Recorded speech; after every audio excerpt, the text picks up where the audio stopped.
나는 전능하신 아버지 하나님 천지의 창조주를 믿습니다. 나는 그의 유일하신 아들 우리 주 예수 그리스도를 믿습니다. 그는 성령으로 잉태되어 동정녀 마리아에게서 나시고 본디오 빌라도에게 고난을 받아 십자가에 못 박혀 죽으시고 장사된 지 사흘 만에 죽은 자 가운데서 다시 살아나셨으며 하늘에 오르시어 전능하신 아버지 하나님 우편에 앉아 계시다가 거기로부터 살아있는 자와 죽은 자를 심판하러 오십니다. 나는 성령을 믿으며 거룩한 공교회와 성도의 교제와 죄를 용서받는 것과 몸의 부활과 영생을 믿습니다. 아멘.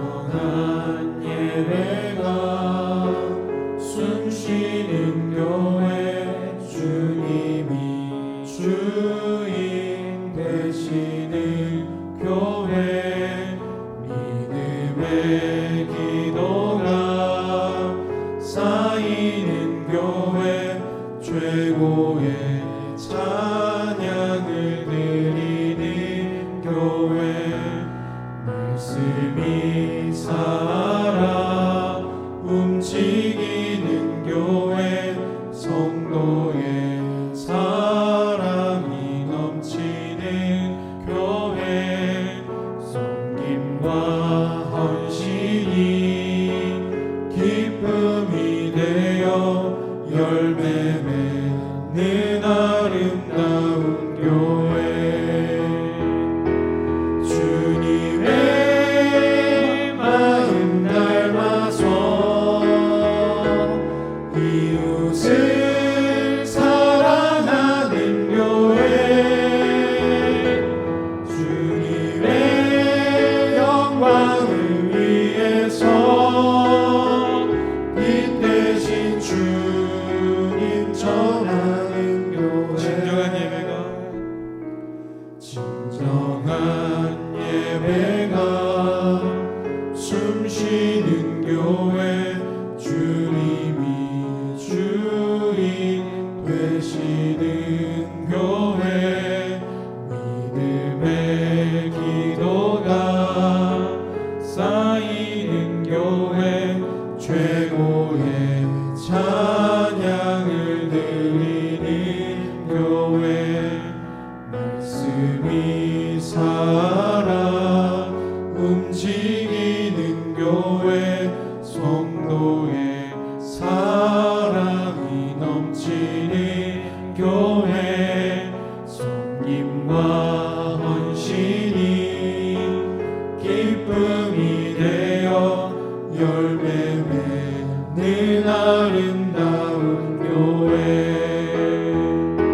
주님의 마음 닮아서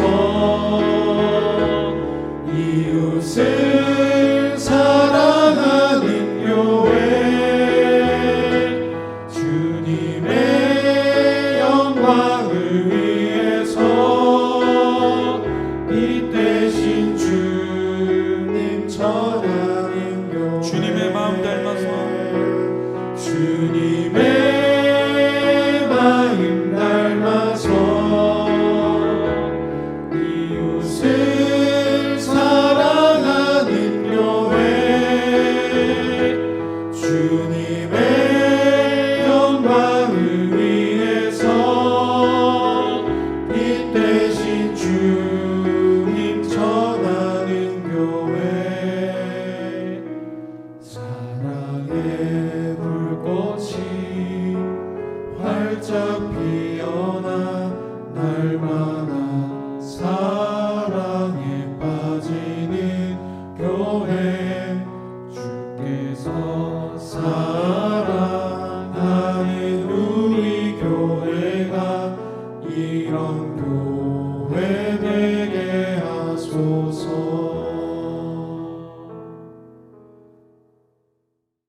우리 시간 함께 우리 공동기도 드리겠습니다.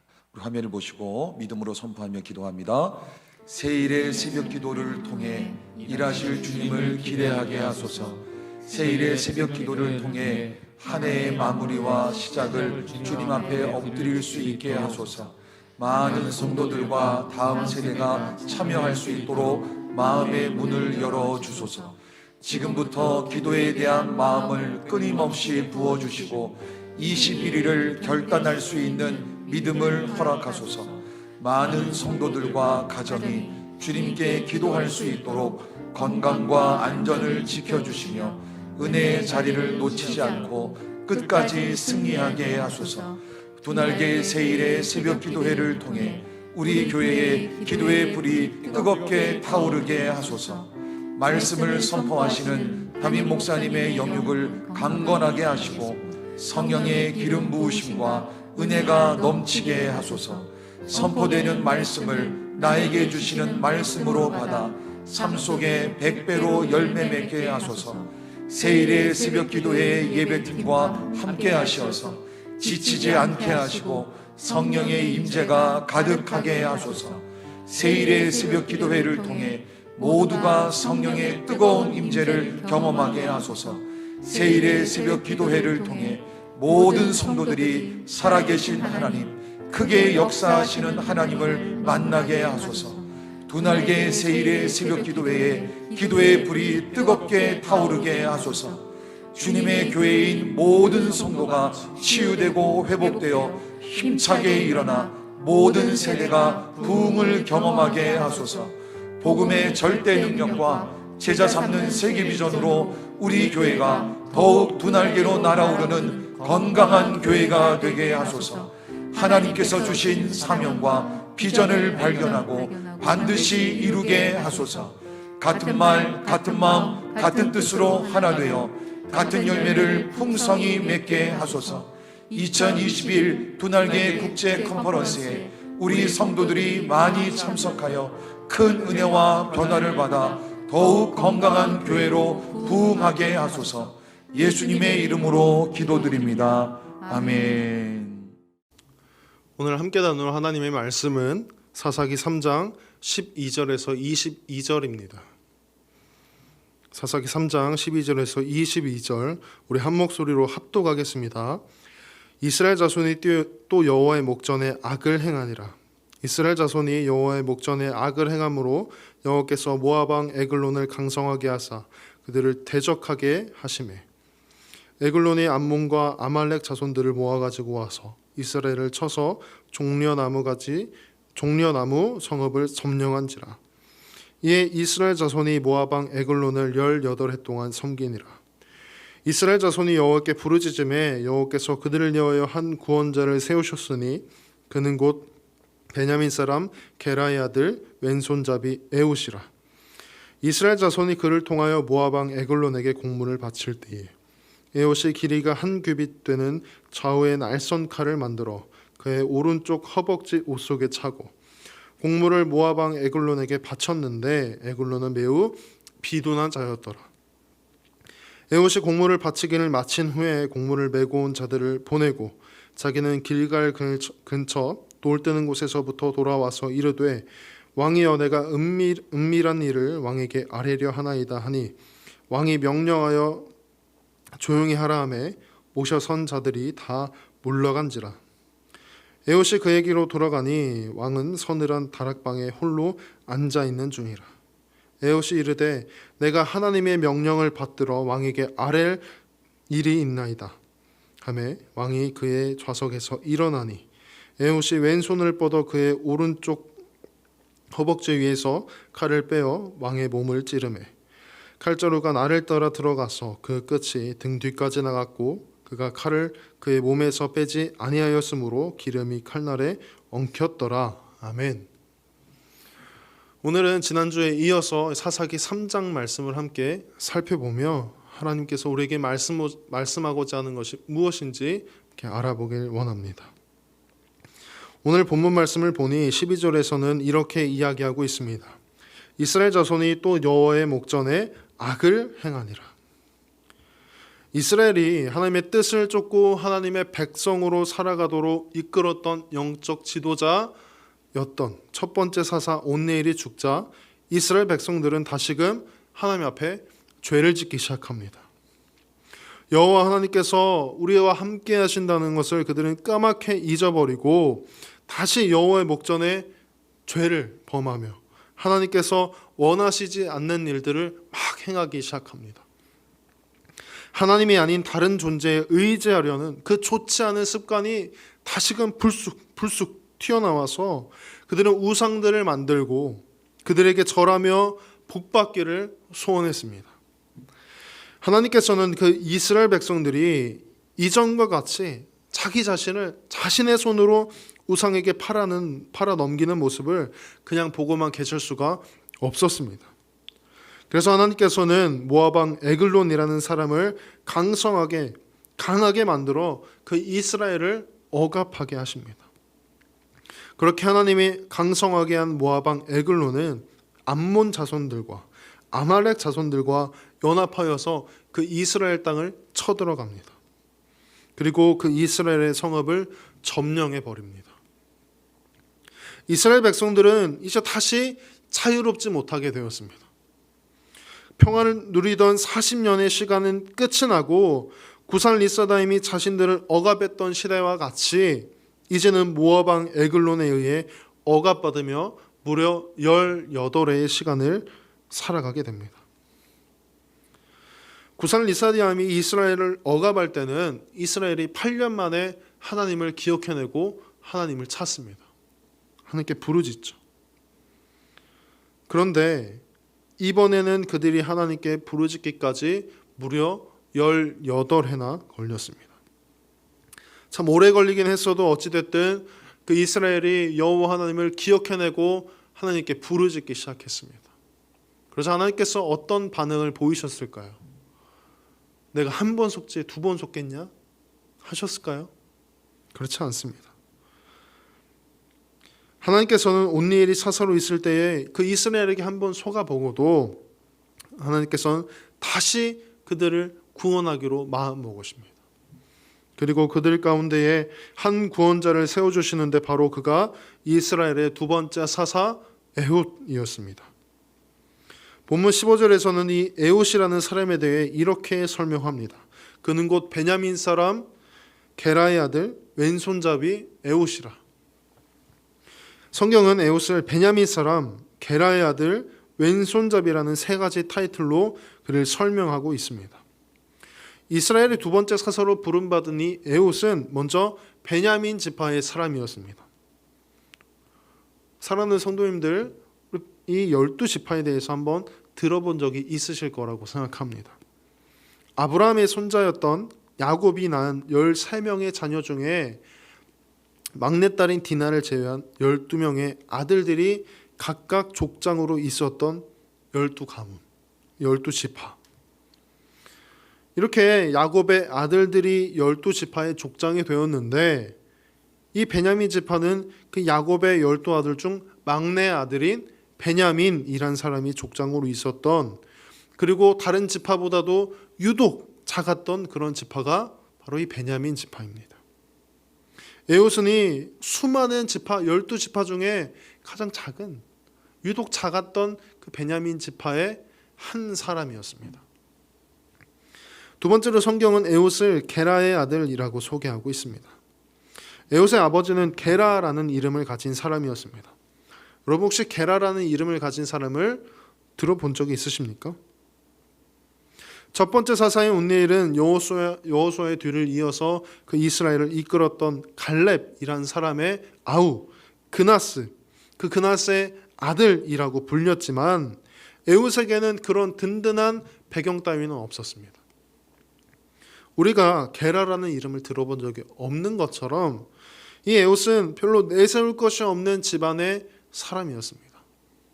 마지막으로 성경은 에훗을 왼손잡이라고 소개하고 있습니다. 이스라엘 사람들은 이 에훗을 왼손잡이라고 불렀습니다. 이 에훗과 같이 저도 왼손잡이입니다. 어릴 때 이 양손을 다 사용하면 정말 좋겠다 싶어서 오른손으로 글도 써보고 밥도 먹어봤지만 이게 되지가 않더라고요.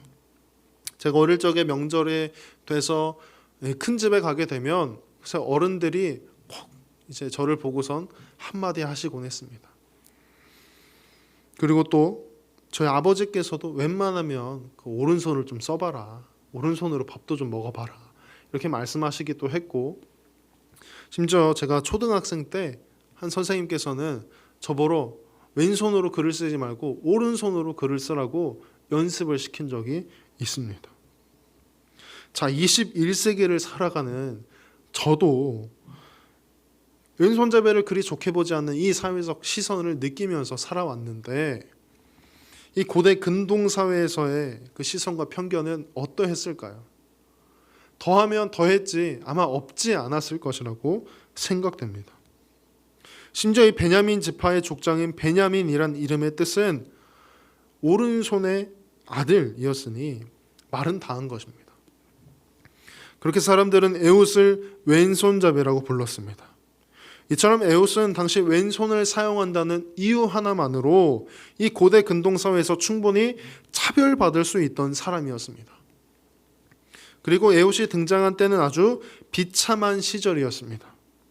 에웃 개인의 인생에서도 그러했고, 앞에서 우리가 살펴봤던 것처럼 이스라엘의 역사에서도 아주 비참하고 혹독한 시절이었습니다. 18해라는 긴 세월 동안 이 모압 왕 에글론에게 점령당해서 그 땅에서 살아가고 있었고, 더구나 그 악한 이 모압 왕 에글론에게 꼬박꼬박 허리가 휘도록 세금을 갖다 바쳐야 했던 그런 것을 생각하면 이 에웃은 정말 끔찍한 나날을 보내고 있었을 것입니다. 15절을 보니까 이스라엘 백성들이 이 에웃을 통해 모압 왕 에글론에게 공물을 바쳤다고 성경은 말하고 있습니다. 에웃 입장에서 보면 정말 분할 일입니다. 왜 하필 저 악한 왕이 많고 많은 이스라엘 백성 중에 나를 시켜서 세금을 걷게 하는 것인지 정말 짜증이 났을 것 같아요. 그러면서 에웃은 이렇게 생각했을 것 같습니다. 아니, 내가 지금 왼손잡이라 만만해 보여서 그러는 건가? 아니면 다른 뼈대 있는 가문 집안 사람들이 한사코 거절해서 나한테 이게 불똥이 튄 건가? 그래서 나한테까지 넘어온 건가? 이렇게 생각했을 것 같습니다. 여하튼 이 에웃은 모압 왕 에글론에게 바칠 세금을 억지로 걷는, 우리나라로 말하면 강제로 친일파 노릇을 했던 사람이었습니다. 이로 인해 이스라엘의 친구들은 다 떨어져 나가고, 그렇다고 모압 사람들이 좋게 봐주는 것도 아닌 그 어디에서도 인정받지도 또 사랑받지도 못하는 그런 힘겨운 시간들을 에웃은 보내고 있었을 것입니다. 그런데 하나님께서 사람을 쓰시는 것이 참 묘합니다. 우리 오늘 본문 15절을 다시 한번 읽어보겠습니다. 우리 한 목소리로 함께 읽습니다. 이스라엘 자손이 여호와께 부르짖음에 여호와께서 그들을 위하여 한 구원자를 세우셨으니 그는 곧 베냐민 사람 게라의 아들 왼손잡이 에웃이라. 이스라엘 자손이 그를 통하여 모압 왕 에글론에게 공물을 바칠 때에, 하나님께서는 이스라엘 사람들이 따르는 그들의 기준에 들어맞는 리더나 또 사람의 기준으로 보았을 때 잘난 사람을 리더로 세우는 것이 아니라, 사사로 세우는 것이 아니라 그렇게 세금을 걷어다 바치면서 이 편에서는 민족의 배신자라고 손가락질을 받고, 저편에서는 줏대 없이 시키는 대로 다 하는 버러지 같은 사람이라고 그런 취급을 받으며 정말 희망도 없이 살아가는 그 한 사람을 부르신 것입니다. 하나님의 보시기에 에웃은 이스라엘을 구원하기에 가장 적합한 사람이었습니다. 왜냐하면 이스라엘 사람 중에 이 모압 왕 에글론에게 가까이 갈 수 있는 사람이라고는 에웃 말고는 없었습니다. 그가 오른쪽 허벅지에 칼을 숨겨 왕을 찾아갈 때 몸수색하는 군인들도 그를 의심하지 않았어요. 그리고 그를 그냥 보내줬습니다. 그 군사들이 이 에웃을 정말 하찮게 여겨서, 너무 하찮아 보여서 그냥 보내준 건지 알 수는 없지만, 이 에웃이 세금을 바치는 자로서 그 자리에 있게 한 것은 하나님의 큰 계획이었던 것은 부인할 수가 없습니다. 그렇게 에웃은 하나님의 부르심에 순종해 공물을 가지고 모압 왕 에글론을 만나러 갑니다. 에웃이 공물을 바치기를 마친 후에 돌아가는 척하다 왕에게 은밀히 다가가서 이렇게 이야기합니다. 내 할 말이 있다. 잠깐 보자. 그러자 이 모압 왕 에글론은 매우 비둔한 자라서 어떠한 의심도 하지 않고 그렇게 하자. 그쪽으로 와. 이렇게 이야기합니다. 그렇게 이제 군사들은 다 물러가고 에훗과 모압 왕 에글론 둘만 남게 되었습니다. 그리고 에훗은 재빨리 오른쪽 허벅지에 숨겨 차고 있던 칼을 꺼내서 그 모압 왕 에글론을 죽이게 됩니다. 그 거사를 마친 에훗은 재빨리 그곳에서 나와 도망가고 뒤쫓아오던 모압 군사들도 다 죽였는데 성경은 그때의 모압 사람이 약 10,000명 정도 죽었다고 기록해 놨습니다. 그들은 모두 장사였고 용사였다고, 한 사람도 도망가지 못했다고 이야기하고 있습니다. 후에 모압이 이제 이스라엘에게 항복하고 이스라엘 땅에는 다시금 평화가 찾아오게 됩니다. 이스라엘의 두 번째 사사 에훗 이야기는 이렇게 끝이 나게 됩니다. 오늘 우리가 살펴본 이스라엘의 두 번째 사사 에훗 이야기를 통해서 우리가 기억했으면 하는 두 가지를 이야기하고 말씀을 맺도록 하겠습니다. 첫 번째로 그가 보기에 자신의 삶은 너무나 비참하기 그지없었다는 것입니다. 에훗의 삶을 살펴보면 정말 비참하기 그지없습니다. 왼손을 사용한다는 이유로 왼손잡이라는 별명을 가지고 살아야 했었고 집안 배경도 내세울 것이 없는 사람이었습니다. 그리고 자기 민족의 세금을 걷어다 자기 민족을 억압하는 왕에게 갖다 바쳐야 하는 그런 인생을 살고 있었습니다. 이런 민족의 배신자이자 줏대 없는 버러지 같은 인생을 살고 있다고 생각했던 에훗을 하나님께서는 그 이스라엘을 구원하는 데 가장 적합한 인물로 뽑아 사용하셨다는 거예요. 우리의 삶을 돌아보면 이 정도까지는 아니더라도 남들과 나를 비교하며 나를 깎아내리며 삶을 살아가는 사람들을 우리는 너무나 쉽게 찾아볼 수가 있습니다. 내가 보기에는 내가 한없이 부족하고 이런 인생이 도대체 뭘 할 수 있을까 싶겠지만 하나님이 보시기에는 전혀 그렇지 않다는 거예요. 하나님께서 에훗의 그 삶을 보고 구원자로서 가장 적합한 인물로 뽑으셨던 것처럼 또 선택해 사용하셨던 것처럼 지금의 내 삶이 하나님이 보시기에 가장 적합한 모습일 수 있다는 거예요. 하나님을 믿는 많은 사람들이 하나님을 믿고 고지로 올라가야 하나님께서 더 잘 사용하실 거라는 그릇된 신앙관을 가지고 이야기하곤 하지만 오늘 이 에훗 이야기를 통해 내 모습이 어떠할지라도 내 인생이 내 생각엔 비참한 인생일지라도 하나님께서는 우리의 삶을 고려해서 계획하시고 환경도 세팅하셔서 우리를 사용하신다는 것을 우리가 기억할 수 있길 간절히 소망합니다. 두 번째로 에훗에게는 결단력이 있었다는 겁니다. 에훗은 하나님의 부르심을 느끼고 확신하자 눈 질끔 감고 그 모압 왕 에글론에게 찾아가서 하나님의 말씀대로 그대로 순종해 버렸습니다. 하나님께서는 이런 단순하고도 결단력이 있었던 에훗을 기뻐하셨을 거예요.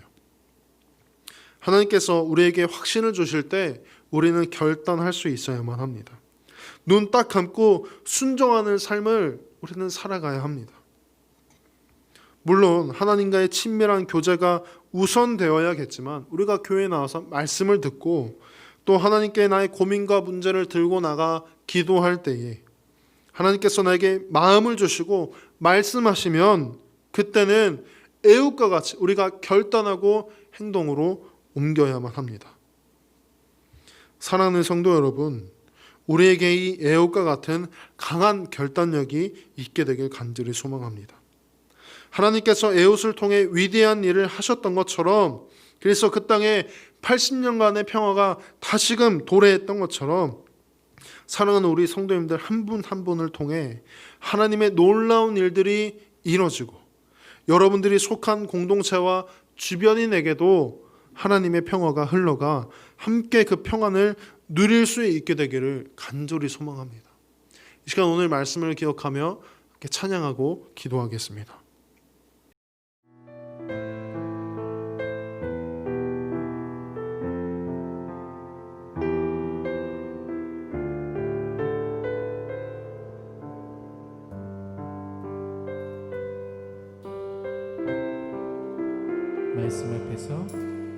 말씀 앞에서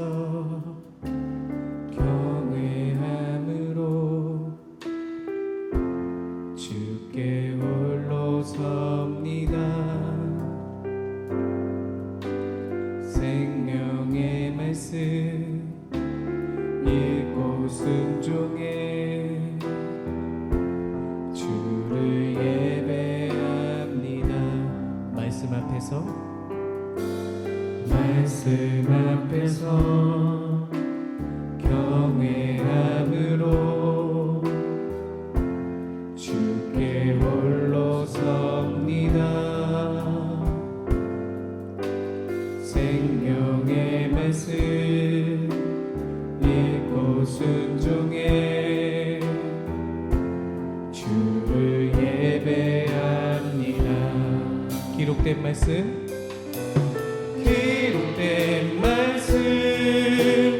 이미 있어서 진리로 우리 거룩해 하며 거룩한 말씀 세세 영원히 복음이 되어 말씀하시네.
주기도문으로 예배를 마치도록 하겠습니다.